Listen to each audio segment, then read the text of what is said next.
Hello， 大家好，今天呢要跟大家分享的就是这个简易的卤肉饭。首先呢就是准备好这些材料，把桂皮、丁香还有八角清洗干净。接下来把红葱、蒜米清洗干净，然后呢就再切碎。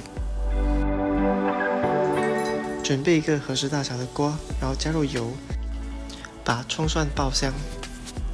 这里使用的是小火，大约30秒之后呢，就把这些香料再加入进去一起炒。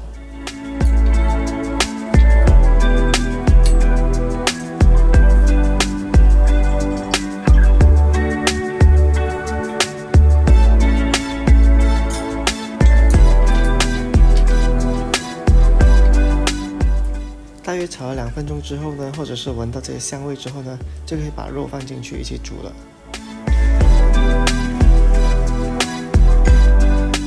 尽量把这肉碎弄散，不然的话可能会粘在一起，变成一大块一大块的。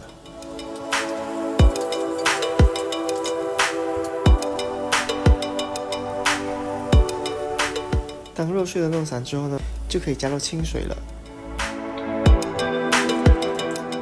先把材料搅拌均匀，这个时候可以加入冰糖，加入生抽还有晒油。加入晒油呢，是为了让这个颜色更好看。接下来加入食盐，这里我使用的盐分大概是1茶匙。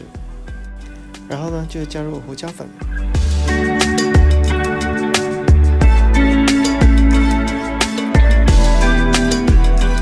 也许你会想加入鸡蛋，把盖子盖上。用小火煮大概25分钟左右。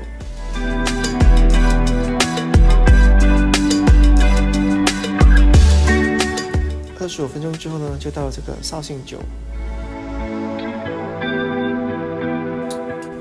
搅拌一下，盖上盖子，再焖5分钟就可以上菜了。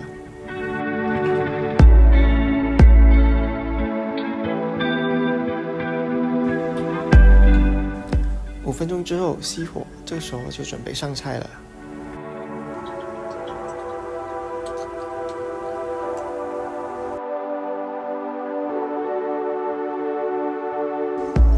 如果你想加一些蔬菜的话，可以在锅热水里面加入一些油。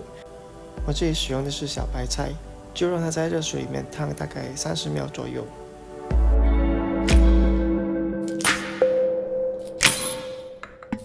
好了，这个时候可以上菜了。